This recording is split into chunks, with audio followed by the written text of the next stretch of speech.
Bismillahirrahmanirrahim. Assalamualaikum warahmatullahi wabarakatuh. Alhamdulillahi ala ihsani wa syukru lahu ala taufiqihi wa amtinani. Asyhadu an la ilaha illallah wahdahu la syarika lahu ta'ziman li sya'nih. Wa asyhadu anna Muhammadan abduhu wa rasuluhu da'ila ridwanih. Allahumma salli alaihi wa ala alihi wa ashabihi wa ikhwani. Hadirin hadirat yang rahmati Allah Subhanahu wa taala, kita melanjutkan bahasan kita di Risalah Ushulus Sunnah karya Imam Ahmad rahimahullahu taala. Kita sampai pada poin berikutnya. Kita ulangi lagi. Imam Ahmad berkata dalam risalahnya, Usulus sunnati indana atamassuku bima kana alaihi ashabu Rasulillah sallallahu alaihi wasallam wal iktida'u bihim. Pokok sunnah di sisi kami, itu di sisi Imam Ahmad, adalah berpegang teguh dengan apa yang para sahabat berada di atasnya, yaitu dan wal iktida'u bihim, dan meneladani mereka. Ini sudah kita bahas. Kita masuk pada lafal berikutnya, wa tarkul bid'ai wa kullu bid'atin fahiya dhalalah. Dan di antara usul sunnah adalah meninggalkan bid'ah, wa kullu bid'atin, dan setiap bid'ah fahiya dhalalah, maka adalah sesat. Di sini Al-Imam Ahmad menyebutkan bahwasanya usul sunnah atau sunnah itu dibangun di atas dua.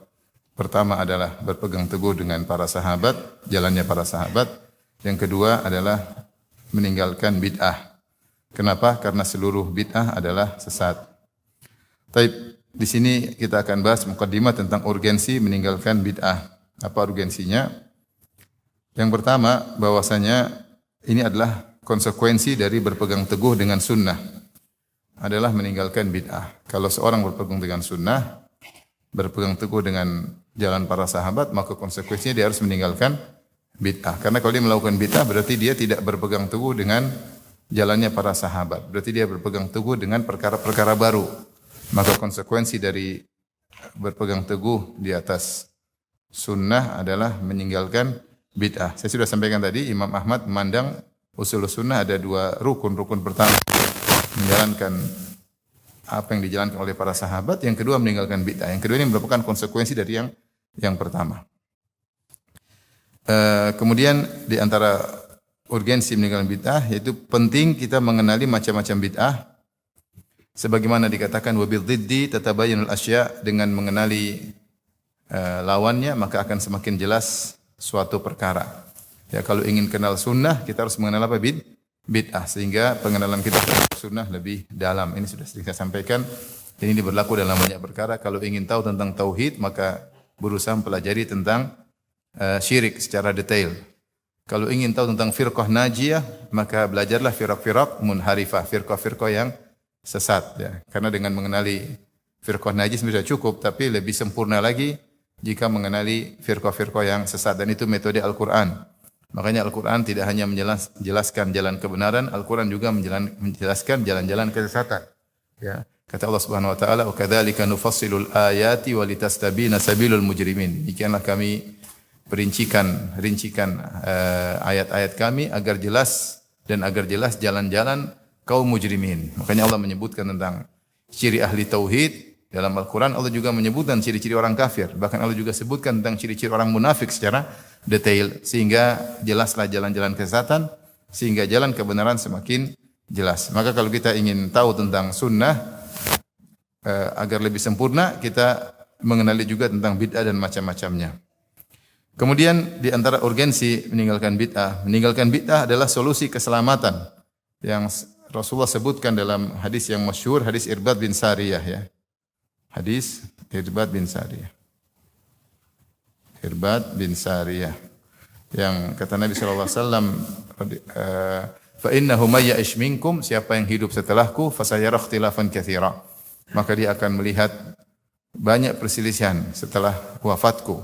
Apa solusinya? Kata Nabi, fa alaikum bisunnati, maka berpegang teguhlah dengan sunnahku, wa sunnatil khulafa'ir rasyidin, dan sunnah para sahabatku, fala khulafa'ir rasyidin addu 'alaiha bin nawajid, gigitlah dengan geraham kalian. Kemudian wa iyyakum wa muhdatsatil umur. Hati-hatilah kalian dengan perkara-perkara baru dalam agama, fa inna kulla bid'atin dhalalah, karena setiap perkara baru dalam agama adalah sesat. Ya, ini sama seperti usul sunnah indana, kata Imam Ahmad, usul sunnah adalah berpegang teguh dengan sunnah para sahabat, meninggalkan bid'ah. Maka itulah solusi atas kesesatan. Karena Rasulullah ingatkan siapa yang hidup setelah aku dia akan melihat banyak perselisihan. Solusinya apa? Pegang teguh sunnah, tinggalkan bid'ah. Itu solusi yang Rasulullah sampaikan. Itu solusi nabawi. Ya. Tidak usah pusing banyak. Karena pendapat banyak. Kalau melihat al-ara, pendapat banyak sekali. Mau lihat kreativitas dalam ibadah banyak sekali. Mau lihat kreativitas dalam akidah banyak sekali. Terus gimana? Sudah. Berpegang teguh dengan sunnah, tinggalkan bid'ah. Kemudian yang berikutnya, banyaknya hadis yang memperingatkan tentang bahaya bid'ah. Demikian juga peringatan para salaf. Adapun hadis-hadis yang sering kita dengar, misalnya man ahdatsa fi amrina ma laysa minhu fahuwa raddun. Siapa yang mengadang-adakan suatu perkara baru dalam agama yang tidak kami perintahkan, maka tertolak. Contoh lagi hadis Irbad bin Sariyah tadi kita sudah sebutkan. Innahu may ya'ish minkum, siapa yang hidup setelahku dia akan melihat banyak perselisihan, maka solusinya fa alaikum bi sunnati, peganglah sunnahku dan sunnah para khulafar rasyidin, gigit dengan geraham kalian erat-erat, kemudian wa iyyakum wa muhdatsatil umur, dan tinggalkanlah perkara-perkara bid'ah. Contoh juga hadis Rasulullah SAW bersabda, wa khairul huda huda Muhammadin sallallahu alaihi wasallam wa syarrul umuri muhdatsatuha. Sebaik-baik petunjuk Muhammad sallallahu alaihi wasallam. Kemudian Rasulullah sebutkan lawannya, wa syarrul umuri muhdatsatuha, dan seburuk-buruk perkara adalah perkara-perkara baru. Wa kullu muhdatsatin bid'ah, dan setiap perkara baru dalam agama adalah bid'ah, ya. Setiap perkara dalam adalah bid'ah. Ini hadis-hadis memperingatkan tentang bahaya bid'ah, ya. Kemudian juga para salaf memperingatkan bahaya bid'ah sangat banyak. Kalau ingin lihat sebagaimana dikumpulkan oleh Al-Imam Asy-Syatibi, Abu Ishaq Asy-Syatibi Al-Andalusi dalam kitabnya Al-I'tisam, dan ini buku yang paling terbaik yang membahas tentang masalah bid'ah. Beliau kumpulkan hadis-hadis, beliau kumpulkan perkataan para salaf yang beringat tentang bid'ah. Kalau kita bacakan maka akan bahas pembahasannya akan jadi panjang dari kalangan sahabat, dari kalangan tabi'in, dari kalangan para salaf. Banyak sekali yang tentang bahaya bid'ah. Kemudian juga pembahasan ini juga penting karena para ulama yang menulis tentang bid'ah, para ulama banyak yang menulis tentang bahayanya bid'ah. Menulis khusus ya, para ulama banyak yang menulis khusus tentang bahaya bid'ah. Dan mungkin kita bisa klasifikasikan buku-buku mereka menjadi 4 model pembahasan. Yang pertama, mereka tulis dalam kitab-kitab hadis seperti Imam Al-Bukhari dalam kitabnya Kitab Al-I'tisam bi Sunnah, dalam Sahih Bukhari ada. Itu membantah tentang Khawarij, membantah macam-macam ya. Yang beliau wafat 256. Kemudian seperti Sunan Abi Daud dalam kitabnya ada kitab Sunnah. Ini juga bantahan terhadap bid'ah dan ahlul bid'ah. Kemudian Ibnu Majah dalam Muqaddimah Sunan Ibnu Majah juga membantah tentang bid'ah. Ini contoh membahas tentang bid'ah ditulis dalam kitab-kitab hadis. Adapun ditulis dalam kitab-kitab akidah maka sudah kita singgung puluhan kitab dengan judul As-Sunnah ya. Atau disebut dengan tentang Firqah Najiyah seperti Ibnu Battah Al-Akburi dalam kitabnya Al-Ibana an Syari'atil Firqatin Najiyah ya, wa mujanabati al-firaq al-munharifah ya. Ibnu Battah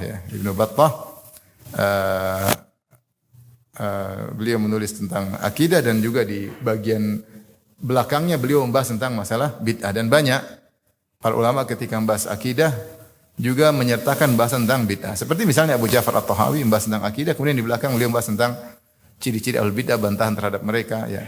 Seperti yang mengingkari tentang mas al-khufain, itu masalah fikih tetapi kemudian dibahas oleh Abu Ja'far At-Tahawi karena menolak hadis tentang mengusap al-khufain atau mengusap khuf adalah ciri ahlul bid'ah ya. Ciri ahlul bid'ah. Intinya buku-buku tersebut bantahan terhadap ahlul bid'ah ya, sehingga mereka memunculkan akidah Ahlussunnah seperti apa. Demikian juga bukan cuma bid'ah terkait akidah yang mereka bantah, juga bid'ah terkait dengan amalan ya. Adapun buku-buku dengan judul sunnah sudah kita singgung pada pertemuan sebelumnya, sangat banyak, puluhan kitab-kitab akidah judulnya sunnah seperti Asy-Syari'ah, As-Sunnah ya, dan yang lainnya. Taib, kemudian yang model ketiga, khusus kitab-kitab tentang bid'ah. Dengan judul khusus tentang bid'ah. Contohnya Ibnu Waddah yang wafat 287 Judul bukunya Al-Bid'ah wan Nahyu Anha, tentang bid'ah dan larangan berbuat bid'ah. Kemudian juga Abu Bakar Al-Turtusi yang wafat 520 Hijriah punya buku judulnya Al-Hawadits wal Bid'ah, tentang khusus bid'ah. Kemudian juga Abu Syama Asy-Syafi'i yang wafat dari mazhab Syafi'i 665, beliau punya buku judulnya Al-Ba'its ala Inkaril Bid'ah wal Hawadits. Al-Ba'its itu motivasi untuk mengingkari bid'ah dan perkara-perkara baru dalam agama. Ibnu Hajj Al-Maliki dalam kitabnya Al-Madkhal juga membahas tentang bid'ah. Ini ulama-ulama ini yang menulis buku khusus tentang bid'ah. Mereka ini hanya tulis tentang bid'ah, model-model bid'ah, terus larangan ulama terhadap bid'ah, bahaya bid'ah, tapi mereka tidak merinci tentang definisi, kemudian yang terkait dengan pengertian bid'ah, model-modelnya, mereka tidak bahas. Ulama yang membahas secara detail pertama kali adalah dengan definisi bid'ah, perbedaannya antara bid'ah dengan maslahah mursalah, perbedaan antara bid'ah dengan al-istihsan, bid'ah idhafiyah, bid'ah hakikiyah, bid'ah terbagi menjadi bid'ah dosa besar, bid'ah dosa kecil, kemudian syubhat-syubhat. Ini yang pertama tulis adalah Abu Ishaq Asy-Syatibi dalam kitabnya Al-I'tisam yang beliau wafat 790 Hijriah. Maka kalau boleh kita katakan dia adalah inovasi dalam hal ini adalah Abu Ishaq Syatibi dalam penulisan tentang bid'ah. Dalam penulisan tentang bid'ah, bahwasanya beliau menulis dengan rapi dan teratur seperti sebuah risalah ilmiah dengan bid'ah secara bahasa, kemudian secara istilah. Kemudian beliau sebutkan istilah ini berarti begini, detail banget ya. Dicetak ada beberapa tahqiq, di antaranya ada yang 4 jilid, ada yang 1 jilid, ada yang 3 jilid ya. Kalau orang ingin bahas tentang bid'ah, hendaknya dia baca buku tersebut. Ya. Ini buku yang sangat baik. Kemudian di antara juga yang membahas bid'ah secara definisi, secara ilmiah, ya itu adalah Ibn Taimiyah rahimahullahu taala, namun bukan dalam suatu buku khusus, tapi dalam kitab-kitab beliau secara umum, seperti dalam Majmu' Fatawa, dalam berbagai macam maqalat beliau, demikian juga misalnya Iqtida' Siratil Mustaqim, Mukhalafat Ashabil Jahim, beliau juga bahas. Tapi bukan buku judulnya bid'ah, tetapi dalam buku-buku tersebut beliau meletakkan kaidah-kaidah penting yang terkait dengan bid'ah. Maka inilah 2 tokoh ulama besar yang membahas bid'ah secara definisi ya. Kemudian mana yang bid'ah, mana yang bukan ya, secara detail ya. Berbeda dengan ulama-ulama sebelumnya seperti Ibnu Waddah, At-Turtusi, kemudian Abu Syamah. Mereka hanya menyebutkan bahaya bid'ah, larangan bid'ah, contoh-contoh bid'ah. Ya, contoh-contoh bid'ah. Tapi ketika datang Syatibi, maka beliau mulai menjelaskan. Dan beliau menjelaskan kenapa, sebab beliau khusus nulis tentang bid'ah, beliau ulama abad ke-8, karena banyak perkara bid'ah didiamkan. Perkara bid'ah didiamkan, tidak ada yang bantah, ya. Akhirnya kalau kita melakukan sunnah dianggap bid'ah, ya. Dia mengatakan demikian, ya. Dan dia sebutkan perkataan ulama sebelumnya bagaimana ketika melakukan sunnah dianggap melakukan bid'ah. Maka beliau akhirnya terpanggil untuk menulis khusus tentang ini, namun secara ilmiah, Maka buku ini menjadi rujukan pembahasan tentang masalah bid'ah. Taib. Tentunya muncul belakangan ada juga yang menulis berbalik melawan Syatibi, seperti yang buku terkenal adalah karangan Al-Ghumari ya. Beliau menulis tentang bid'ah sehingga beliau berluas-luas bahwasanya banyak perkara bid'ah itu boleh, bid'ah hasanah semua dibolehkan, dan semua orang yang tulis tentang bid'ah dari para ulama sekarang yang membolehkan bid'ah hasanah kembali kepada bukunya Al-Ghumari. Saya ulangi, semua orang yang nulis tentang bid'ah hasanah dengan berbagai macam pendalilannya, dengan syubhat-syubhatnya, semuanya kembali kepada kitab Al-Ghumari ya. Al-Ghumari. Maka kalau seorang ingin memperdalam tentang bid'ah, bagus dia baca buku Asy-Syatibi, kemudian juga penjelasan Ibnu Taimiyah, dan buku yang terbaru dari ulama sekarang ada buku judulnya Tahrir Ma'nal Bid'ah. Ini buku yang sangat baik membantah tentang bid'ah hasanah ya. Tapi ini terkait dengan pentingnya kita belajar tentang masalah bid'ah dan meninggalkan bid'ah. Kemudian Yang terakhir, poin yang terakhir tentang bahaya bid'ah. Bahaya bid'ah. Ini sudah paham? Paham ya? Paham ya? Kita lanjutkan. Bahaya bid'ah banyak ya. Pertama, menghidupkan bid'ah berkonsekuensi mematikan sunnah. Dan juga sebaliknya, menghidupkan sunnah berkonsekuensi mematikan bid'ah. Karena keduanya ada dua hal yang kontradiktif. Kontradiktif ya, tidak akan bergabung. Jika muncul sunnah, bid'ah akan hilang. Kalau muncul bid'ah, maka sunnah akan apa? Hilang. Jadi sudah dikatakan oleh para ulama seperti perkataan Ibnu Abbas radhiyallahu anhuma, beliau berkata, "Ma ya'ti 'alan nasi min amin illa ahdatsu fihi bid'atan." Tidaklah satu tahun mendatangi manusia kecuali mereka bikin sebuah bid'ah. Wa amatu fihi sunnah, dan mereka mematikan sunnah. Jadi orang-orang bikin bid'ah dan mematikan sunnah. Ya.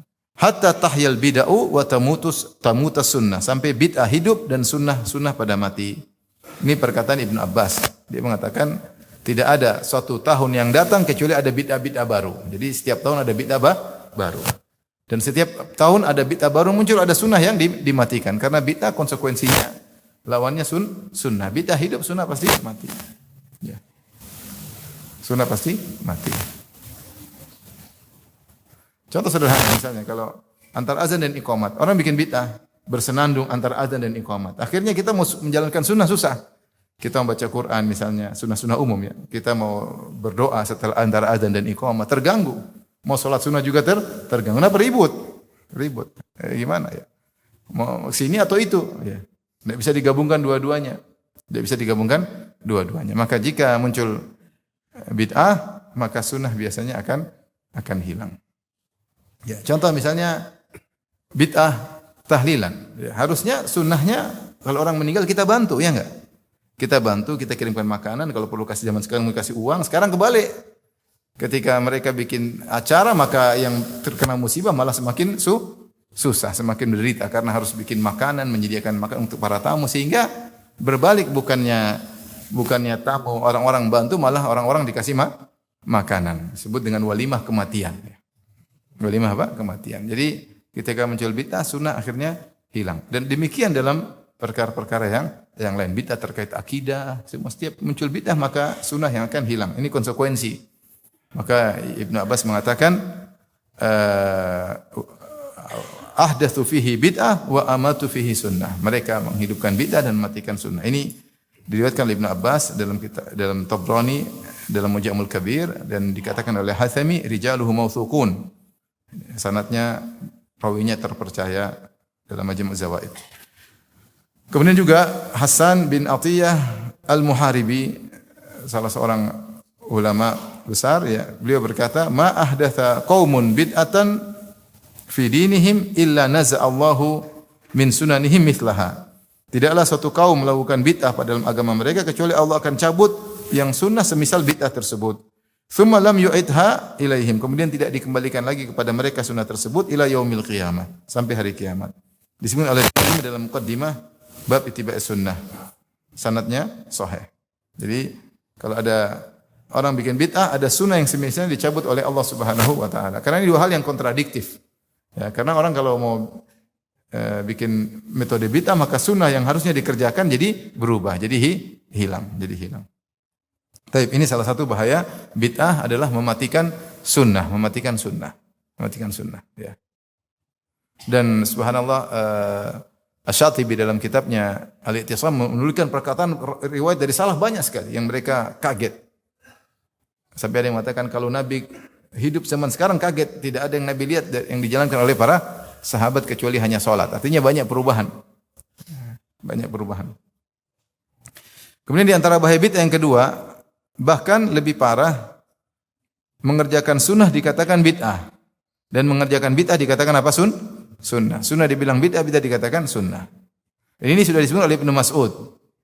Ibnu Mas'ud berkata, ya, ini juga ini semua yang disebutkan, poin-poin ini disebutkan oleh Syatibi dalam I'tisam. Ibnu Mas'ud berkata, "Kaifa antum idza labisatkumul fitnatu?" Bagaimana kondisi kalian jika fitnah telah meliputi kalian. Yarbu fiha shaghir wa yahrumu fiha al-kabir. Maka fitnah tersebut berkepanjangan sampai yang muda, anak muda menjadi besar dan yang tua menjadi pikun. Wa yattakhidhuhan nasu sunnah, dan fitnah tersebut dijadikan manusia sebagai sunnah. Fa in ghayyira minha syai'un qila ghayyirati sunnah. Kalau fitnah tersebut dirubah, maka orang akan berkata telah dirubah sunnah, telah dirubah sunnah. Jadi sampai sunnah dianggap bid'ah. Kalau sampai sunnah dirubah dibilang apa? Jangan rubah sunnah. Padahal itu bid'ah.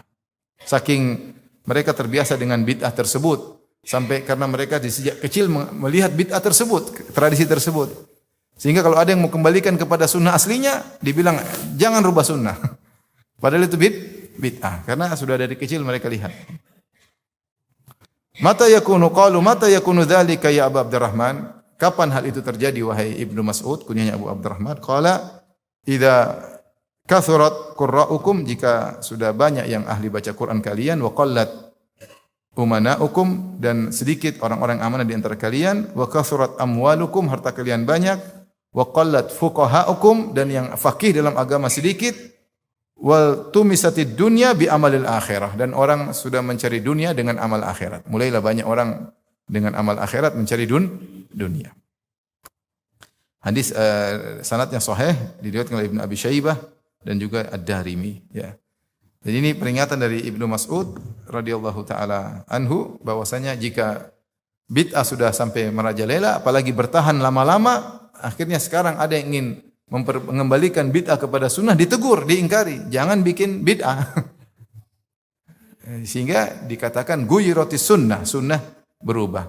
Padahal bid'ah yang dirubah, bukan sunnah. Dan itu yang terjadi sekarang, betapa banyak kita tidak bisa berbuat apa-apa karena tradisi sudah lama orang melakukan bid'ah tersebut. Kalau kita bikin sesuatu mereka ingkari. Kok begini? Kenapa dirubah? Nah, kira-kira demikian juga salaf. Kalau mereka terbiasa dengan sunnah Nabi, ada yang bikin macam-macam, mereka bilang kok dirubah-rubah. Sekarang kebalik. Ya. Kita tidak melakukan tradisi yang dilakukan bid'ah, maka kita akan diingkari, dijauhi. Baik. Kemudian di antara bahaya bid'ah, ya. Bid'ah adalah sebab perpecahan umat, bahkan sebab pertumpahan darah. Karena siapa yang berpegang teguh Al-Quran Sunnah maka tidak berpecah. Tapi kalau meninggalkan Sunnah, wala tattabi'us subula fatafarraqu bikum an sabili. Ya, kata Allah, ikutilah satu jalan, ya, dan jangan ikut jalan-jalan yang lain. Kalian akan tercerai-berai jauh dari jalan yang benar. Makanya Rasulullah SAW bersabda, sataftariku hadhil ummah ala 73 firqah. Umat ini akan terpecah belah menjadi 73 firqah. Kulluha finnar ila wahidah. Semua di neraka kecuali satu. Dan para ulama kemudian menjelaskan semua firqah-firqah tersebut kembali kepada usul bid'ah al-kibar. Ada pokok-pokok bid'ah yang besar, mereka sebutkanlah Khawarij, Syiah, Mu'tazilah, Murji'ah. Jadi 72 golongan tersebut semuanya adalah muncul karena bid'ah-bid'ah, terutama bid'ah-bid'ah akidah. Semua dijelaskan oleh Syatibi, ya. Mereka melakukan bid'ah-bid'ah besar, bid'ah-bid'ah terkait akidah, maka muncullah firqah-firqah tersebut. Jadi siapa yang melakukan bid'ah otomatis akan berpisah, tercerai-berai. Ya, karena masing-masing punya keyakinan, maka pasti tidak akan sejalan, ya. Tidak akan sejalan. Itu yang terjadi. Maka bid'ah adalah sebab terjadinya perpecahan, bahkan ujung-ujungnya terjadi pertumpahan darah, sebagaimana ahlu sunnah dibasmi oleh Syiah di Suriah, di Irak, di Iran, dan di mana-mana, ya. Sebagaimana Al-Qaramitah yang kemudian membantai para jemaah haji, kemudian mencuri Hajar Aswad, memasukkan jasad jemaah haji ahlu sunnah ke dalam sumur Zam-Zam. Qaramitah, Syiah, Ismailiyah. Sebagaimana kita sudah singgung. Ujungnya pertumpahan darah, ya. Ujungnya pertumpahan darah. Dimulai dari perbedaan bid'ah dalam bid'ah akidah. Taib, ini disebutkan oleh dalam Syatibi dalam kitabnya Al-I'tisam, ya. Taib. Di antara bahaya bid'ah, ini tambahan, ya. Bid'ah menyebabkan kerugian besar bagi pelakunya karena amalnya tidak diterima. Kata Allah, "Qul hal nunabbi'ukum bil akhsarina a'mala alladzina dhalla sa'yuhum fil hayatid dunya wa hum yahsabuna annahum yuhsinuna sun'a." Katakanlah, maukah aku kabarkan, kami kabarkan kepada kalian orang yang paling merugi amalannya. Siapa? Alladzina dhalla sa'yuhum fil hayatid dunya. Itu orang-orang yang sesat di dunia. Wa hum yahsabuna annahum yuhsinuna sun'a. Namun mereka menyangka mereka telah melakukan yang terbaik. Itu di antaranya para pelaku bid'ah. Mereka melakukan bid'ah, mereka merasa sudah beribadah, mereka sudah letih, ternyata mereka adalah orang paling merugi. Kenapa? Karena berletih-letih tidak ada hasilnya. Demikian juga firman Allah Subhanahu wa taala dalam surat Al-Ghasyiyah, "Amilatun nasibah tasla naran hamiyah." Yaitu wajah-wajah yang sudah letih, ya, lelah, tapi masuk neraka jahanam. Maka para ulama menafsirkan ini dengan dua penafsiran. Mereka tafsirkan dengan orang-orang kafir seperti orang-orang Nasara, para pendeta yang sudah hidup susah, tidak menikah, tidak punya istri, tidak punya anak, kemudian zaman dulu ya, jauh dari kemewahan dan macam-macam, kemudian akhirnya masuk neraka jahanam. Makanya Umar bin Khattab ketika melihat pendeta dia nangis, ingat ayat ini, gimana pendeta sudah tua, susah hidupnya, tanpa istri, tanpa anak, kemudian ternyata masuk apa? Neraka jahanam. Kemudian sebagian ulama juga menafsirkan seperti Khawarij. Khawarij ibadahnya luar biasa, puasanya luar biasa, sampai Rasulullah mengatakan, "Tahkiruna salatakum ma'a salatihim." Kalian wahai para sahabat akan merasa minder jika membandingkan salat kalian dengan salat mereka, wa siyamakum ma'a siyamihim. Kalian akan minder bandingkan puasa kalian dengan puasa mereka karena kuatnya ibadah puasa mereka, ya. Tetapi kata Nabi, hum kilabu ahlin nar, mereka anjing-anjing penghuni neraka jahanam, ya. Padahal ibadah mereka luar biasa. Zuhud dunia, ya. Ibadah luar biasa namun bodoh. Yaqra'unal Qur'an la yujawizu taraqiyahum. Mereka baca Quran namun Quran tidak masuk ke dalam hati mereka, itu hanya memahami lafalnya. Oleh karenanya bahaya bid'ah adalah menyebabkan kerugian, ya. Bayangkan seorang sudah ibadah lama ternyata salah. Bayangkan dia sudah keluarkan biaya banyak ternyata acara bid'ah, ya. Betapa banyak kerugian yang mereka rasakan. Oleh karenanya ini bahaya, ya. Kemudian yang berikutnya di antara bahaya bid'ah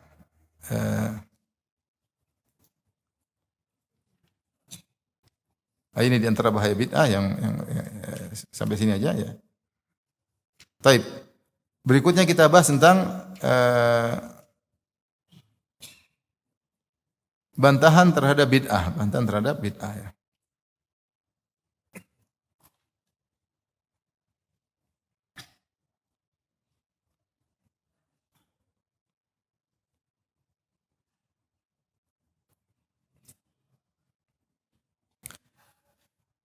Ini secara logika, ya. Secara logis. Selain tadi bahaya-bahaya bid'ah, kita bisa membantah bid'ah dari beberapa bantahan secara logis, ya. Pertama, ikhwan, bid'ah, orang melakukan bid'ah tujuannya apa? Mencari maslahat. Mereka berusaha mencari maslahat. Yang mereka cari maslahat akhirat. Yang mereka cari maslahat apa? Akhirat. Kenapa begini? Ya karena ingin mendekatkan diri kepada Allah Subhanahu wa taala. Kenapa melakukan demikian? Kenapa zikir dengan paduan suara? Karena supaya dekat kepada Allah Subhanahu wa taala, supaya dapat pahala. Kenapa bikin salat ini, bikin salat anu? Karena ingin cari maslahat akhirat. Pertanyaannya, dari mana ia tahu bahwasanya bid'ah yang lakukan bermanfaat di akhirat? Beda kalau perkara dunia, urusan dunia kita bisa memprediksi maslahat tersebut. Kenapa saya makan ini, kenapa saya meninggalkan ini, kenapa saya senang ke sana, senang kemari. Perkara dunia masih bisa kita prediksi meskipun tidak sempurna.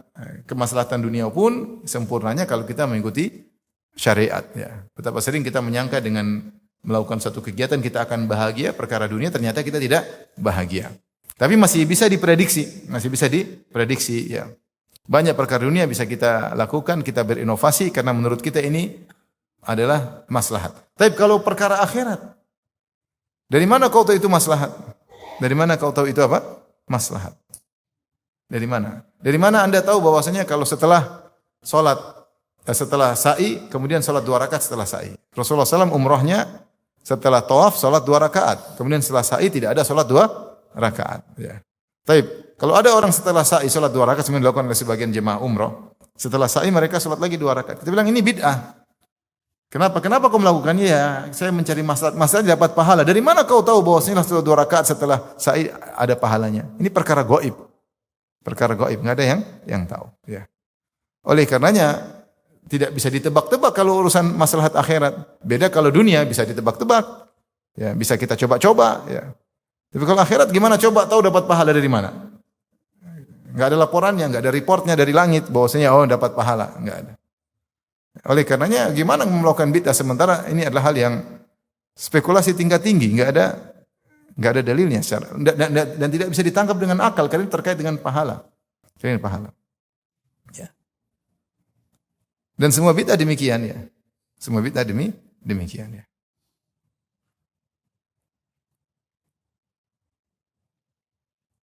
Apalagi terkait dengan bid'ah akidah. Wah, susah lagi kalau bid'ah amaliyah saja kita enggak tahu pahalanya, apalagi terkait dengan bid'ah akidah, ya. Gimana kita bisa memprediksi bahwasanya ini yang benar? Keyakinan ini yang benar. Dari mana tahu? Oleh karena kalau siapa yang baca perkataan falasifah, ya, baik falasifatul Yunan atau falasifatul Muslimin, siapa yang baca pernyataan Plato, Aristoteles, Plotinus, ya, Zeno dan yang lain, dia akan tahu bagaimana mereka sangat ngawur berbicara tentang akidah. Mereka hanya menerka-nerka. Ya. Kita saja disuruh terka-terka tentang malaikat, kita bingung kalau enggak ada wahyu. Makanya ketika tidak ada penjelasan tentang ruh, orang enggak bisa terka ruh itu bagaimana enggak bisa. Bagaimana menerka-nerka? Akal enggak sampai. Allah berfirman, "Wa yas'alunaka 'anir ruh qul ruhu min amri rabbi." Mereka bertanya kepada engkau tentang ruh, katakanlah ruh urusan apa? Allah. Padahal ruh ada sama kita dalam jasad kita. Dan kita terdiri atas jasad dan ruh. Itu pun kita enggak tahu sifat ruh yang sungguhnya. Apakah dia kecil, unsurnya apa, bagaimana, ketika dalam tidur ruh lagi ngapain, ketika bangun bagaimana, ketika nanti dicabut. Kalau enggak ada wahyu kita enggak tahu tentang ruh. Padahal dia bersama kita. Tentang malaikat kita enggak bakalan tahu. Tentang jin kita enggak bakalan tahu kalau tidak ada penjelasan. Gimana kemudian seorang pakai akalnya, kemudian bicara Allah harus begini. Sehingga mereka akhirnya khilaf luar biasa. Jadi kalau bid'ah amaliyah saja kita tidak bisa tahu maslahatnya. Ya. Dari mana kita tahu bahwasanya kalau misalnya salat raghaib, bahwasanya salat di hari Jumat atau malam Jumat pertama di bulan tertentu dengan antara maghrib dan isya sekian rakaat, maka pahalanya sekian-sekian. Dari mana kau tahu hadisnya dhaif atau palsu? Nah, kita lakukan salat tersebut, kau cari apa? Cari pahala. Pahalanya dari mana? Ini perkara gaib. Tidak mungkin kita bikin, kalau sholat duha ya ada pahalanya. Saya kenapa sholat di waktu duha? Karena ada dalilnya jelas pahalanya sekian-sekian. Nah kalau saya bikin bid'ah baru, sholat setelah zuhur jam 3 siang, setengah jam sebelum asar. Ada sholat indah, setengah jam sebelum apa? Asar. Pahalanya apa? Ya kira-kira aja pahalanya apa. Ya nggak bisa. Tahu dari mana itu maslahat ada pahalanya? Kalau perkara dunia kita bisa, kalau makan ini maslahatnya jelas. Ini enak, saya bisa coba-coba. Tapi kalau kau bikin ibadah coba-coba, setengah jam sebelum asar ada sholat sunnah spesial. Nah, dari mana kau tahu pahalanya? Oleh karenanya bid'ah, mereka hanya beramal dengan prasangka, kata Syatibi. Ya karena dalilnya nggak ada, gimana mau dapat pahala? Sementara amalan yang jelas sangat banyak. Amalan yang jelas sangat banyak, ya. Mau beribadah dengan sunnah-sunnah Nabi sangat banyak. Kita pun tidak mampu melaksanakan seluruh sunnah Nabi SAW. Ngapain kita bikin ibadah-ibadah baru yang pahalanya tidak jelas. Maka kalau kita mengkritiki orang melakukan bid'ah, kita tanya, kenapa kau bikin begitu? Ya, saya ingin dapat pahala loh. Siapa yang jamin kau dapat pahala? Mana dalilnya? Nah, kalau enggak ada ngapain bikin perkara baru? Dan Rasulullah berkata, "Ma baqiya syai'un yuqarribu minal jannah wa yubaidu minan nar illa waqad buyyina lakum." Tidak ada satupun perkara yang mendekatkan kepada surga, itu mendatangkan maslahat akhirat dan menjauhkan dari neraka, maslahat akhirat. Benar atau tidak? Tidak ada maslahat akhirat, yaitu mendekatkan amal apapun mendekatkan surga atau menjauhkan dari neraka illa qad buyyina lakum, kecuali telah dijelaskan.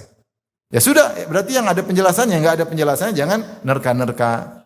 Makanya di antara bantahan secara logis bahwasanya tidak perlu bikin bid'ah karena pahalanya tidak jelas. Pahala mbahmu apa? Surga mbahmu apa? Begini masuk surga, surga mbahmu apa? Ya.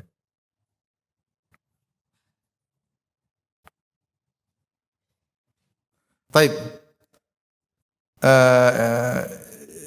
Kedua, bid'ah melazimkan bahwa agama belum sempurna. Bid'ah melazimkan agama belum sempurna, maka ada perkara-perkara baru untuk menyempurnakan. Padahal Allah berfirman, "Al-yauma akmaltu lakum dinakum." Pada hari ini telah aku sempurnakan bagi kalian agama kalian. Berarti agama sudah sempurna. Semua sudah dijelaskan oleh Nabi secara sempurna. Ya. Kalau kita bikin bid'ah-bid'ah, seakan-akan agama belum sempurna. Agama baru sempurna jika telah muncul bid'ah hasanah yang paling terakhir. Karena masih ada tambahan lagi, masih tambahan lagi, sampai tambahan. Sampai kapan agama sempurna? Sampai muncul bid'ah hasanah yang terakhir. Sekarang masih dalam proses penyempurnaan. Ya, Islam progresif ini belum, tambah lagi, tambah lagi. Sudah sempurna belum? Ada, karena ada setiap tahun depan muncul bid'ah baru, terus belum sempurna, berarti masih kurang, masih tambah lagi. Sampai kapan? Sampai muncul bid'ah hasanah terakhir baru agama sempurna. Sementara Allah mengatakan agama telah sempurna. Sempurna sudah, enggak usah ditambah, ngapain ditambah-tambah lagi? Enggak ada ibadah baru lagi, enggak ada. Kalau kau tambah ibadah baru berarti kau merasa yang dulu belum sempurna. Dan ini konsekuensi logis. Maka Asy-Syatibi, dan dia bermadzhab Maliki, dia menukil dari Ibnu Majishun, dia mengatakan sami'tu Malikan yaqul, aku mendengar Imam Malik rahimahullah berkata, man ibtada'a fil Islam bid'atan, siapa yang melakukan suatu bid'ah dalam Islam, suatu bid'ah yaraha hasanah, dan dia menganggap itu suatu baik, perkara bid'ah tersebut baik, faqad za'ama anna Muhammadan khana risalah, maka dia telah menyangka Muhammad sallallahu alaihi wasallam mengkhianati risalah. Berarti ada perkara yang Rasulullah sembunyikan. Dia tahu. Ya. Karena agama sudah sempurna. Kalau sudah sempurna, sudah paket, harusnya semua sudah disampaikan. Nah, ada yang Nabi belum sampaikan, ya dia yang sampaikan. Dia yang sampaikan. Ini konsekuensi logis. Tentu pelaku bid'ah tidak mengatakan demikian. Ini hanya konsekuensi yang diilzamkan oleh Imam Malik. Berarti kau menuduh Muhammad sallallahu alaihi wasallam tidak amanah. Dia berkhianat. Berarti ada risalah yang belum disampaikan. Padahal Allah bilang sudah sempurna, buktinya Rasulullah tidak sampaikan, kau sampaikan. Kenapa? Li'anna Allah yaqul, karena Allah berfirman, "Al-yauma akmaltu lakum dinakum." Pada hari ini telah aku sempurnakan bagi kalian agama kalian. Kemudian Imam Malik berkata, "Fama lam yakun yauma idzin dinan, fala yakuna al-yauma dina." Apa yang di zaman Nabi bukan agama, maka hari ini pun tidak bakalan jadi agama. Apa yang di zaman Nabi bukan agama, maka zaman sekarang tidak bakalan jadi agama. Ini perkataan ini dari Imam Malik, diriwayatkan juga oleh Ibnu Hazm dalam kitabnya Al-Ihkam dengan sanadnya. Ini disebutkan juga oleh Syatibi dalam kitabnya Al-I'tisam. Ya. Maka kita bantah bahwasanya kalau agama sudah sempurna enggak perlu tambahan, enggak perlu tambahan. Kalau kau bilang perlu tambahan berarti ada ibadah baru, ada akidah baru yang tidak ada diajarkan oleh Nabi SAW. Ya. Maka berarti agama belum sempurna. Baik. Ini Syatibi sebutkan juga. Rahimahullah ta'ala. Kemudian di antara bantahan terhadap bid'ah secara logis, kata Syatibi rahimahullah ta'ala, berarti mubtadi, pelaku bid'ah, yudadu syariah, dia menentang syariat. Ya. Kenapa kata Syatibi? Karena pembuat syariat telah membatasi jalan-jalan khusus dengan cara-cara khusus. Menuju surga ada jalannya khusus. Caranya khusus, jalannya khusus. Kata beliau, turukan, pokoknya bahwasanya syariat telah hasara, ya, membatasi untuk para hamba, untuk masuk surga, turukan khasah, jalan-jalan khusus, ala wujuhin khasah, dengan cara-cara khusus. Sudah jelas. Tidak ada tambahan sampai dijelaskan. Makanya Rasulullah dikasih waktu berdakwah berapa tahun? 23 tahun. Allah sudah mendesain sirah Nabi sallallahu alaihi wasallam dengan berbagai macam kondisi, berbagai macam ibadah. Untuk urusan ibadah sudah cukup. 23 tahun sudah cukup untuk menjelaskan seluruh model apa? Ibadah. Benar atau tidak? Kalau perkara ini enggak ada habisnya. Perkara dunia tidak ada habisnya. Silakan berinovasi. Ya, tapi kalau perkara agama, 23 tahun apa enggak cukup menjelaskan seluruhnya? Untuk kehidupan keseharian. Sudah lengkap. 23 tahun Rasulullah SAW berdakwah. Maka syariat telah membatasi. Ya. Maka perintah dan larangan terkait dengannya. Syariat mengkaitkan perintah larangan, perintah melakukan, jangan. Terkait dengan amal-amal tersebut. Kemudian janji dan ancaman dibangun di atasnya. Pahala atau neraka juga dibangun di amal-amal tersebut. Sudah dijelaskan. Kebaikan dengan menjalankannya, keburukan dengan melanggarnya. Sudah dijelaskan detail.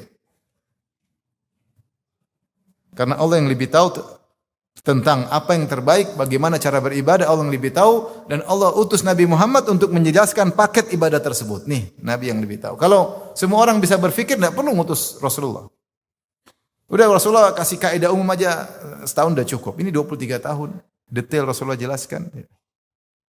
sampai detail, sampai Rasulullah mengatakan, "Ma min syai'in yuqarribu minal jannah wa yubaidu, ma baqiya syai'un yuqarribu minal jannah wa yubaidu nar illa qad buyyina lakum."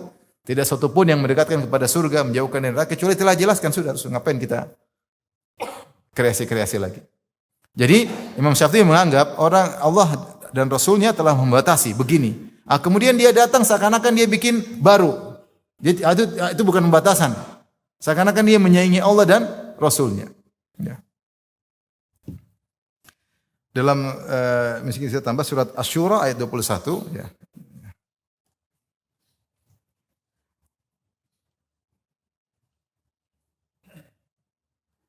Allah berfirman, "Am lahum syuraka'u syara'u lahum minad dini ma lam ya'dzan bihillah."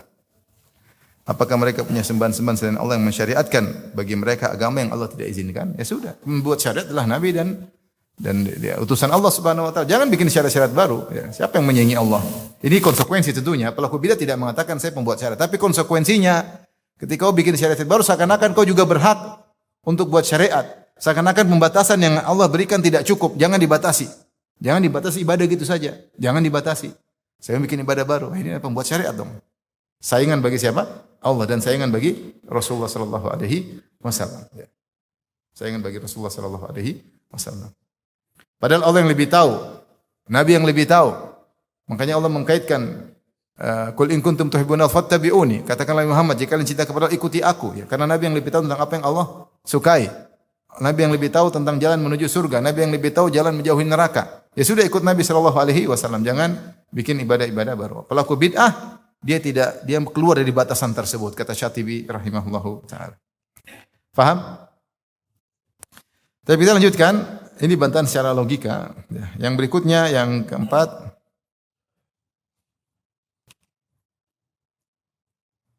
Nomor 4, mubtadi atau pelaku bid'ah. Ini tadi sudah disebutin juga. Memposisikan dirinya menyerupai atau menyaingi pembuat syariat. Ya. Oleh karenanya, ini tadi sudah kita jelaskan ya, dari surat Asy-Syura 21 sebagai lanjutan dari yang nomor 3 tadi. Membuat syariat adalah pemutus perselisihan di antara manusia. Itu Allah memposisikan dirinya sebagai pemutus perselisihan. Sementara dia bikin syariat baru, maka dia menyerupai atau menyaingi pembuat syariat. Nomor 5, ini juga disebut oleh Syatibi rahimahullah ta'ala, mubtadi' mengikuti hawa nafsu jika tidak mengikuti syariat. Ya. Karena kalau ikut syariat berarti ikut Allah dan Rasulnya. Kalau tidak ikut syariat berarti ikut hawa nafsunya. Tidak ada pilihan ketiga, cuma dua, ikut syariat atau hawa nafsu. Allah berfirman kepada Nabi Daud alaihissalam, "Ya Daud, inna ja'alnaka khalifatan fil ard, fahkum bainan nasi bil haqq, wa la tattabi'il hawa fayudhillaka an sabilillah." Wahai Daud, kami jadikan engkau khalifah di atas muka bumi, maka berhukumlah dengan syariat. Ya, berhukumlah di antara manusia bil haqq. Kemudian kata Allah, wala tattabi'il hawa, jangan kau ikuti hawa nafsu. Yaitu ikuti saja syariat Allah, ikuti aja Taurat. Jangan kau ikut hawa nafsu, wahai Nabi Daud. Nabi Daud itu jadi ingatkan, jangan ikut hawa nafsu. Kau tidak berhak buat syariat. Yang buat syariat adalah Allah. Kau hanya ikuti perintah Allah Subhanahu wa taala. Itu Nabi Daud alaihissalam. Kata Allah, ya, fahkum bainan nasi bil haqq wala tattabi'il hawa. Jangan ikuti hawa nafsu. Fayudhillaka an sabilillah. Maka hawa nafsu akan menyesatkan engkau dari jalan Allah Subhanahu wa taala. Oleh karenanya siapa yang tidak mau ikut sunnah Nabi, dia bikin model baru, sungguhnya dia ikut hawa nafsu. Seakan-akan ini enggak pas. Ini enggak pas, kurang pas begini. Saya bikin baru ya. Enggak pas. Seperti ahlul bidah di zaman yang ditemui oleh Ibnu Mas'ud. Mereka bikin zikir berjamaah paduan suara, halilu mi'ah. Ayo. La ilaha illallah. 100 kali ada pemimpin. Akhirnya yang lain paduan suara, la ilaha illallah, la ilaha illallah, la ilaha, sampai 100 kali ramai-ramai paduan suara. Setelah itu kabbiru mi'ah, takbir 100 kali. Allahu akbar, Allahu akbar, Allah, suara bergema. Menurut dia kalau tidak begitu kurang seret. Kurang pas. Sehingga dia tidak mau ikuti aturan syariat. Menurut dia tidak pas, maka berarti dia pakai hawa nafsu. Logis, ini penjelasan Syatibi logis. Kau tidak suka dengan cara Allah, kau tidak cara Muhammad, ya harus dimodif, dirubah. Harus dirubah. Nah, sehingga ketika kau merubah sunnah Nabi sallallahu alaihi wasallam, berarti kau ikut hawa nafsu. Ada syariat kau tidak suka, kau rubah syariat tersebut atau kau bikin syariat baru, berarti engkau ikuti hawa nafsu. Nabi Daud saja diingatkan, wala tattabi'il hawa, jangan ikuti hawa nafsu. Nabi Daud alaihissalam yang dia utusan Allah. Allah ingatkan, jangan keluar dari syariatku. Ya. Maka pelaku bid'ah pengikut hawa nafsu. Makanya dikatakan sahibu hawan. Pelaku bid'ah, para ulama mengatakan mereka dengan sahibu hawan, itu pengikut hawa nafsu. Bukan nafsu yang kita pahami nafsu maksiat, bukan. Berarti dia ikut hawa nafsu karena menurut dia syariat Allah tidak pas. Sunnah Nabi tidak pas. Harus dimodif atau dirubah atau diganti dengan yang lain. Atau ini kurang pas, harus ditambah. Itu semua bentuk hawa nafsu. Menganggap bahwasanya tidak pas. Tadi poin 1 sampai 5 disebut oleh Syatibi dalam kitabnya Al-I'tisam. Siapa yang ingin ngecek silakan baca kembali ya. Tapi kita tambahkan pelaku bid'ah di antara bantahan yang logis melazimkan bahwa bid'ah lebih baik daripada teladan Nabi. Padahal Nabi berkata wa khairul huda huda Muhammadin sallallahu alaihi wasallam. Sebaik-baik petunjuk adalah petunjuk siapa? Rasulullah. Saya sudah sampaikan dalam pengajian tentang sirah ketika Allah berfirman laqad kana lakum fi Rasulillahi uswatun hasanah. Sungguh pada diri Nabi uswah bagi kalian. Berarti Nabi harus memberikan contoh terbaik bukan hanya urusan ibadah, bahkan urusan dunia. Tidak ada yang bisa melewati Nabi. Jangankan urusan ibadah. Dunia saja Nabi adalah contoh terbaik. Sebagai bapak dia bapak terbaik, sebagai suami suami terbaik, sebagai penguasa ini urusan dunia ya. Penguasa terbaik, sebagai tetangga-tetangga terbaik, sebagai teman-teman terbaik, sebagai mufti-mufti terbaik, sebagai panglima perang panglima terbaik, sebagai orang terbaik yang menyikapi musuhnya, orang terbaik dalam menghadapi orang yang bersalah, dia adalah pemaaf terbaik, dia adalah pemberani terbaik. Urusan dunia saja ini terbaik, apalagi urusan apa? Ibadah. Urusan dunia saja yang kita bisa nilai, tidak ada yang menyelisih Nabi. Karena Allah sudah bikin statement, laqad kana lakum fi Rasulillah uswatun hasanah. Sungguh pada diri Nabi uswatun hasanah. Kalau ada contoh lain selain Nabi, itu statement tidak pas dari Allah. Kalau ada contoh lebih baik dari Nabi, berarti Nabi tidak pas. Statement itu tidak sempurna. Ketika Allah sudah jadikan Nabi sebagai Nabi terakhir, manusia terbaik, maka dia akan menjadi contoh terbaik dalam segala urusan. Jangankan urusan akhirat, bahkan termasuk urusan apa? Dunia. Jadi bapak terbaik Nabi SAW. Makanya sering sampaikan ketika oleh karenanya Allah Subhanahu wa taala menjadikan sirah Nabi desain sampai 23 tahun. Makanya Nabi jadi panglima perang, ahli strategi ya, dalam peperangan aja Nabi mengalami beberapa kondisi. Pernah menyerang, sering juga diserang ya. Pernah kalah, sering menang ya. Pernah mundur dari pertempuran, pernah bertahan dalam perang Khandaq, berbagai macam model. Dengan musuh pernah menyerang, pernah memaafkan, pernah berdamai, macam-macam. Jadi Allah sudah desain sehingga dari itu semua kita lihat contoh bagaimana contoh Nabi dalam urusan apa? Duniawi. Rasulullah punya anak, bagaimana kalau anaknya meninggal, bagaimana kalau istri meninggal, ada contohnya semua Nabi sallallahu alaihi wasallam. Ya. Bagaimana ketika diusir, bagaimana ketika sakit, ya. Semua ada contohnya. Ini urusan duniawi. Tidak ada yang menyamai Nabi dalam urusan ini. Apalagi urusan apa? Akhirat. Makanya ketika ada sebagian sahabat mencoba untuk bikin ibadah baru, Rasulullah tegur. Ada 3 orang datang kepada Nabi, kepada istri Nabi, bertanya tentang an ibadati Nabi SAW fisir. Bagaimana sih Rasulullah kalau di rumah? Karena mereka tidak pernah lihat Nabi di rumah, mereka lihat Nabi di masjid. Maka mereka tanya kepada sebagian istri Nabi, maka dijelaskan Nabi itu begini, begini, begini. Akhirnya mereka berkesimpulan dengan logika mereka, Rasulullah telah dijamin masuk surga. Adapun kita enggak terjamin. Kalau begitu ibadah kita harus lebih banyak daripada Nabi. Maka satu berkata, dan di antara 3 orang tersebut yang datang Ali bin Abi Thalib, di antaranya Utsman bin Maz'un, orang-orang terkenal hebat dalam ibadah. Maka di antara mereka yang berkata, "Inni la usalli wa la anam." Saya akan salat malam dan saya tidak tidur. Salat semalam suntuk. Secara logika berarti semakin banyak rakaat tidak istirahat, berarti pahala semakin apa? Banyak. Benar atau tidak? Secara logika kita sederhana? Iya. Dan itu logika mereka juga. Dan mereka bukan orang bodoh, mereka orang pintar. Mereka punya logika. Satunya berkata, "Sa'asum wala uftir." Saya akan puasa terus, saya tidak akan berbuka. Ya, betul namanya puasa dapat pahala, apalagi tiap hari puasa, tidak berbuka. Secara logika pahalanya benar. Yang ketiga, "Ana sa'tazilun nisa." Saya akan meninggalkan para wanita. Benar atau tidak? Karena wanita bikin problem, benar atau tidak? Baik, maksudnya bukan bikin problem, bikin banyak urusan, urusan ini, urusan ini banyak. Sehingga dia pikir ada istri itu bikin masalah, mengganggu saya beribadah. Ya. Mending saya nggak punya istri. Bahkan sebagian sahabat minta izin untuk dikebiri zaman dulu, supaya bisa beribadah. Ketika Rasulullah mendengar ide 3 orang tersebut, ya ini mereka ingin mengalahkan Nabi dalam ibadah. Paham? Maka Nabi berkata, "Inni la akhsyakum lillah wa atqakum." Aku adalah orang yang paling takut kepada Allah dan aku paling bertakwa. Ini tidak ada yang bisa melewati iman saya, tidak ada yang bisa melewati ibadah saya. Walakinni usolli wa anam, saya salat dan saya tidur. Wa asum wa uftir, saya berpuasa dan saya berbuka. Wa atazawwajun nisa, dan aku menikahi para wanita. Inilah contoh yang terbaik dalam masalah ibadah. Tidak ada yang bisa melewati Nabi. Kalau ada yang melewati pasti tidak benar, karena porsinya pasti ada yang jadikan tumbal. Orang terbaik ya Nabi dalam ibadah itu, membagi waktu, ada waktu salat, ada waktu. Kalau enggak, maka akan ada perkara-perkara lain yang ditumbalkan. Maka Nabi ingin sampaikan untuk masalah ibadah saya yang terbaik, enggak ada yang bisa mengungguli Nabi sallallahu alaihi wasallam. Paham? Oleh karenanya ketika timbul pertanyaan, saya ingin sampaikan masalah ini, ketika Rasulullah SAW anaknya Ibrahim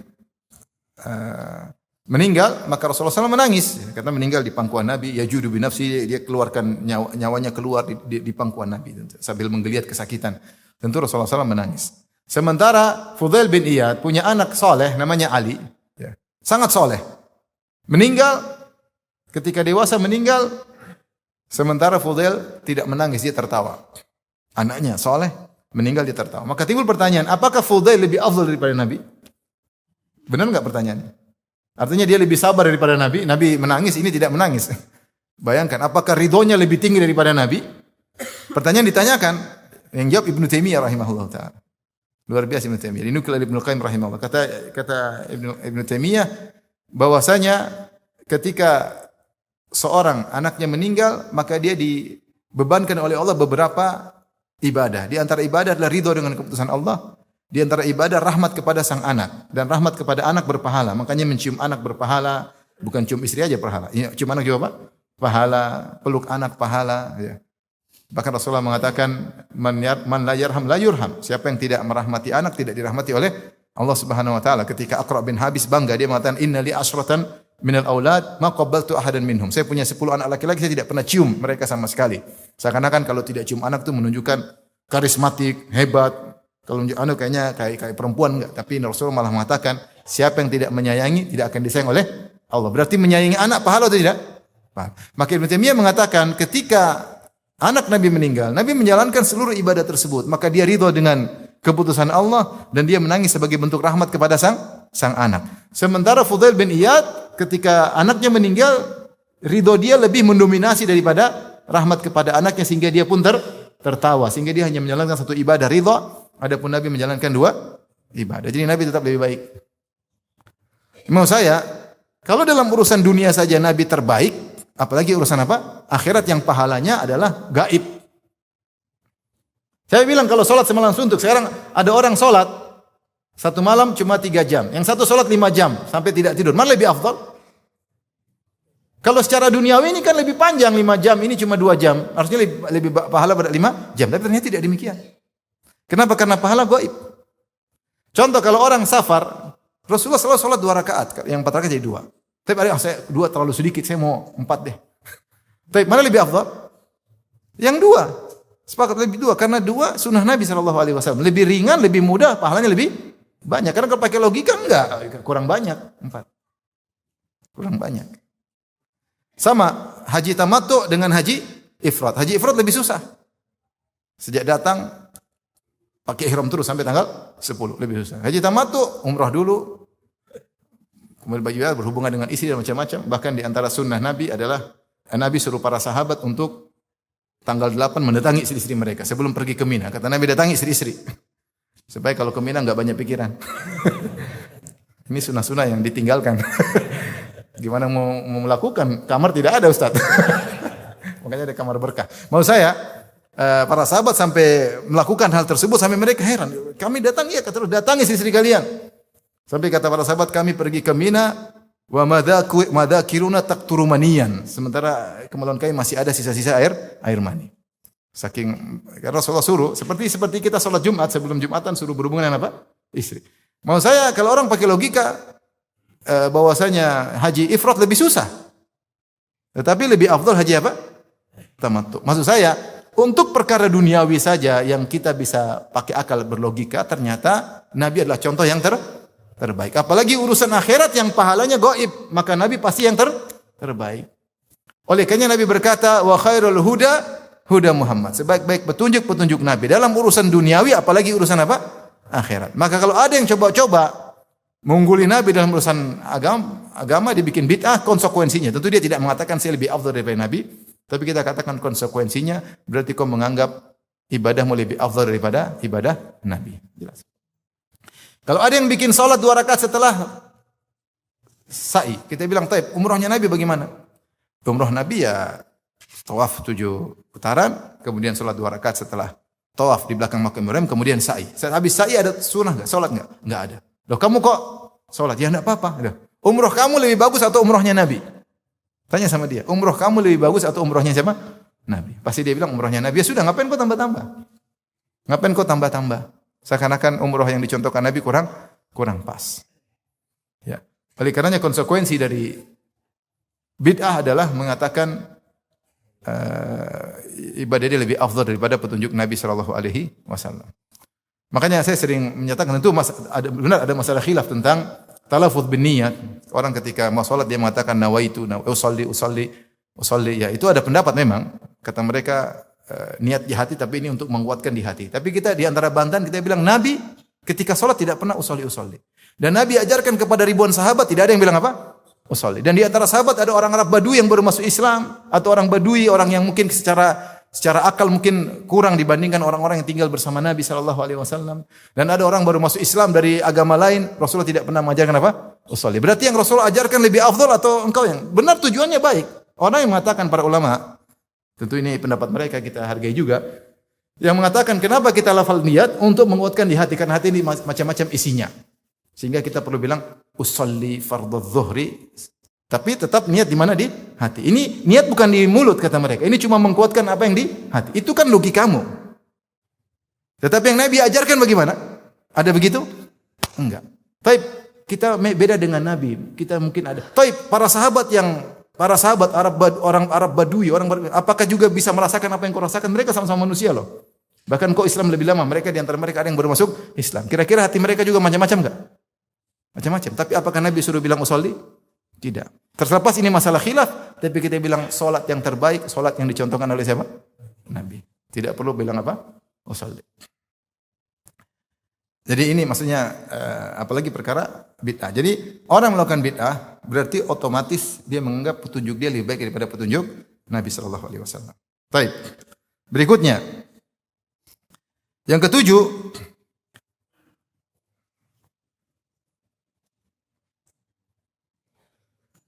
melazimkan bahwa banyak kebaikan yang luput dari Nabi dan para sahabat.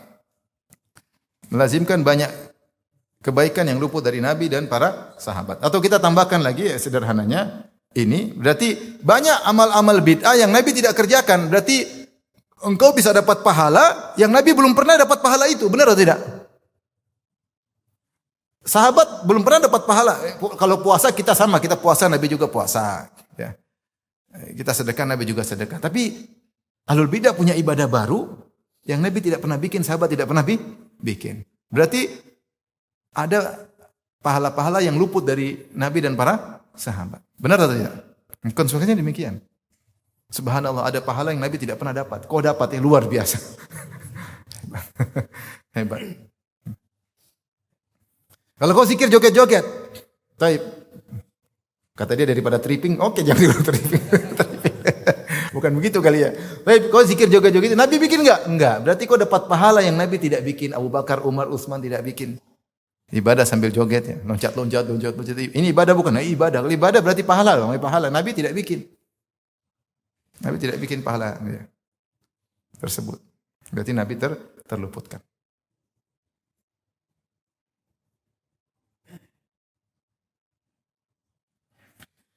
Dan melazimkan kalian lebih hebat daripada para sahabat. Para sahabat lebih semangat untuk mengikuti menjalankan kalau itu amal yang mulia pasti para sahabat lebih dahuluan daripada kita ya. Sebagaimana yang dikatakan oleh Allah berfirman, wa qala alladziina kafaru alladziina aamanu law kana khairan lasabaquna ilaihi.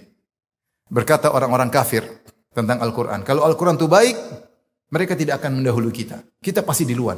Itu mereka para orang kafir mencela orang beriman. Apalagi orang beriman yang miskin, Ammar, Bilal, mereka bodoh-bodoh. Kalau Al-Quran itu baik, pasti kita duluan. Bukan mereka yang beriman, kita yang beriman karena kita lebih pintar. Ini perkataan orang kafir. Sehingga kalau begitu kesimpulannya Al-Quran tidak baik, makanya kita enggak ikut. Kalau Al-Quran itu baik, kita pasti lebih dahulu daripada Ammar, daripada Suhaib, daripada Bilal, orang miskin. Jadi orang kafir. Maka kemudian dikomentari oleh Ibnu Katsir. Dalam tafsir Ibnu Katsir berkata, wa amma ahlu sunnah. Adapun ahlu sunnah, untuk membedakan dengan Syiah. Ahlu sunnah wal jamaah, fayaqulun, adapun ahlu sunnah wal jamaah mereka berkata, fi kulli fi'lin wa qawlin lam yathbut anis sahabah. Pada setiap perkataan maupun perbuatan yang tidak dilakukan oleh para sahabat, huwa bid'ah. Itu adalah bid'ah. Kenapa? Li'annahu law kana khairan, kalau itu kebaikan, la sabaquna ilaihi. Tentu sahabat lebih dahulu daripada kita. Lam yatruku khaslatan min khisalil khair illa waqad badaru ilaiha. Tidak ada satu amalan kebaikan apapun kecuali sahabat lebih mendahului daripada kita. Ini secara logika benar atau tidak? Benar, kita ini siapa? Sahabat berkorban jiwa, raga. Sampai luar biasa kalau kita baca tentang pengorbanan mereka. Kita ini ya, terus mau bandingkan dengan sahabat enggak ada apa-apanya. Enggak ada apa-apanya. Maka mereka akan lebih semangat beribadah daripada kita ketika mereka tidak melakukannya, tidak berakidah dengan akidah tersebut, tidak beramal dengan amalan tersebut, berarti itu bid'ah. Karena kalau baik pasti para sahabat sudah mendahului. Ya. Oleh karena dalam satu riwayat, hadis yang masyhur tadi tentang hadis zikir berjamaah, Ibnu Mas'ud radhiyallahu anhu ketika menegur mereka, apa yang kalian lakukan? Kami cuma zikir ya. Ma nuridu illa khairan. Kami tidak berkehendak kecuali kebaikan, daripada ngelamun mending kita zikir paduan suara. Kata Ibnu Mas'ud, wa kam min muridil khair lan yusibahu. Betapa banyak orang ingin kebaikan tidak mendapatkannya. Ya. Uddu sayyiatikum, kata Ibnu Mas'ud, daripada kalian hitung-hitung zikir berjamaah, mending kalian ingat dosa-dosa kalian. Lebih berpahala, jelas sunnah Nabi. Ingat-ingat dosa sunnah Nabi agar kita istighfar. Adapun bikin zikir paduan suara, mungkin kalau alasan banyak supaya tidak ngantuk, supaya semangat, supaya syiar, kan alasan ada aja. Tapi kata Ibnu Mas'ud, dia bikin pernyataan, dia mengatakan, walladzi la ilaha ghairuhu laqad ji'tum bi bid'atin dzalma aw laqad fadhaltum ashaba Muhammadin. Sungguh kalian telah mendatangkan bid'ah yang gelap atau kalian telah mengungguli sahabat Nabi. Ini kesimpulan bukan dari saya, kesimpulan dari Ibnu Mas'ud. Menguatkan perkataan Ibnu Katsir tadi. Kata Ibnu Mas'ud, berarti kalian mengungguli karena sahabat tidak pernah ibadah seperti kalian begini. Tidak pernah ibadah paduan suara, berarti kalian lebih unggul daripada sahabat. Logika Ibnu Mas'ud benar atau tidak? Benar. Berarti ada amalan-amalan yang luput dari para sahabat. Kalian dapat pahala sementara sahabat tidak pernah dapat pahala model kalian itu. Wah, sahabat kalah dong. Laqad fadhaltum ashaban Nabi sallallahu alaihi wasallam. Kalian telah mengungguli para sahabat. Dalam riwayat yang lain, kata Ibnu Mas'ud, laqad ji'tum bid'atan dzulma wa illa fadhalalna ashaba Muhammadin sallallahu alaihi wasallam atau ashabu Muhammadin sallallahu alaihi wasallam. Cuma dua kemungkinan, kalian telah melakukan bid'ah atau kami tersesat, kami tidak tahu amalan tersebut. Kalian tahu, kami tidak tahu. Ini kesimpulan dari Ibnu Mas'ud dari sebagian riwayat-riwayat yang dalam hadis tersebut. Jadi kita katakan juga ada perkataan Umar bin Abdul Aziz. Saya tadi bentar.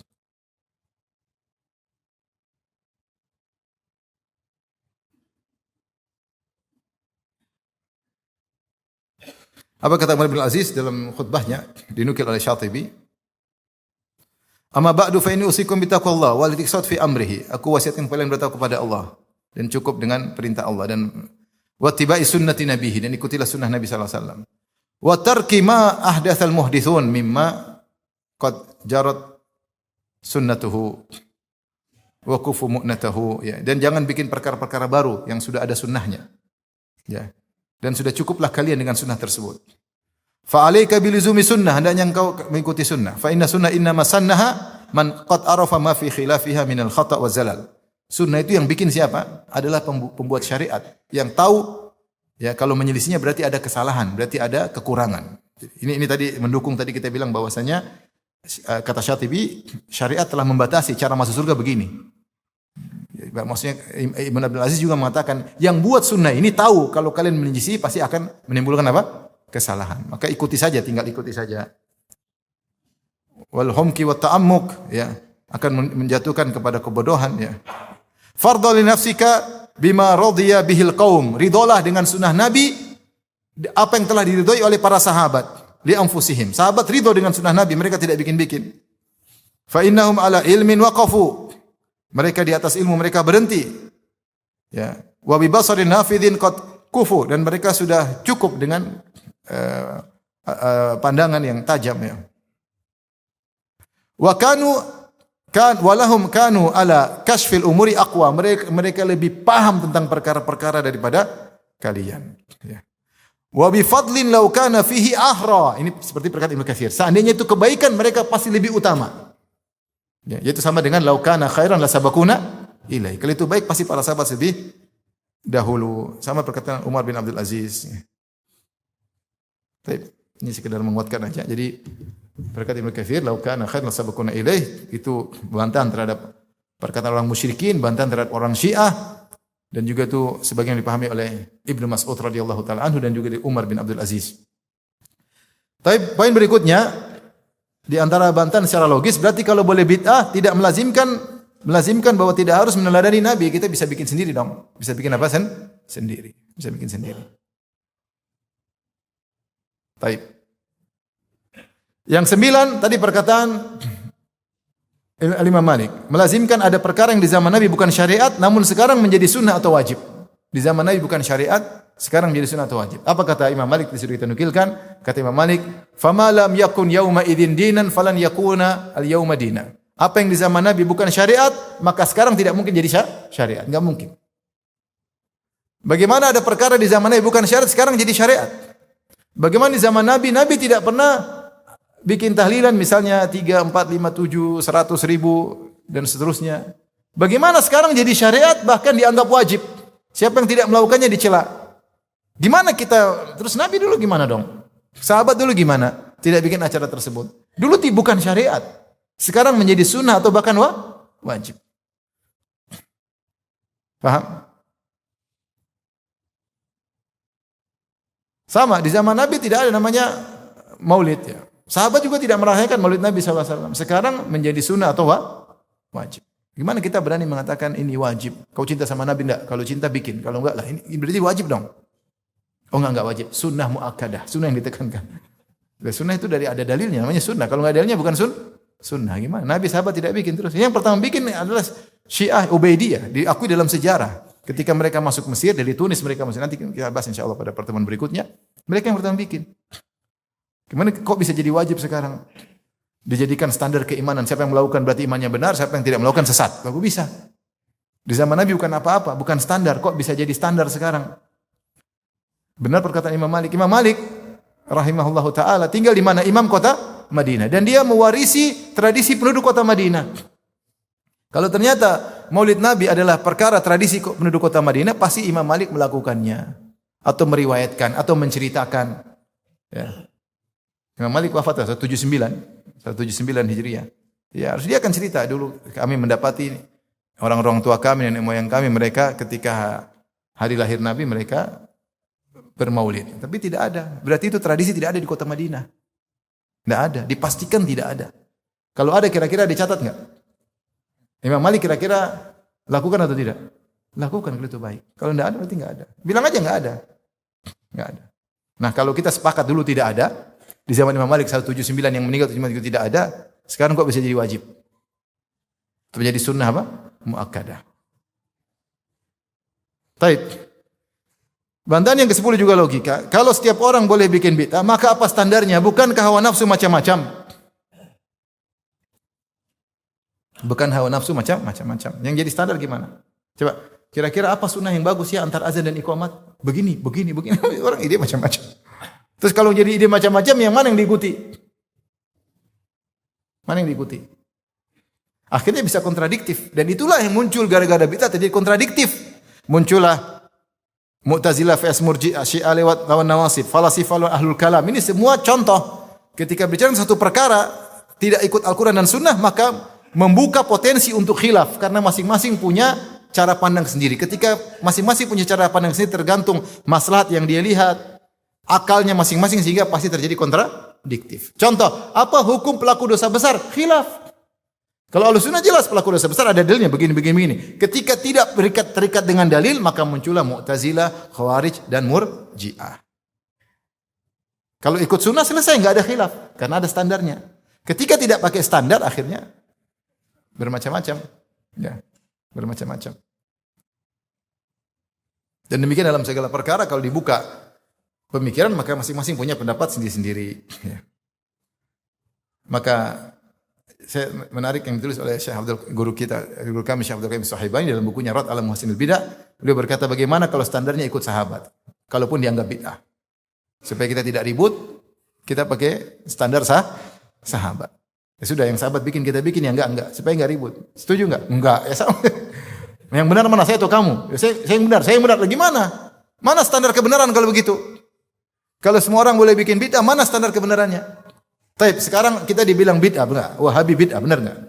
Ya, kita dianggap Wahabi, dituduh Wahabi.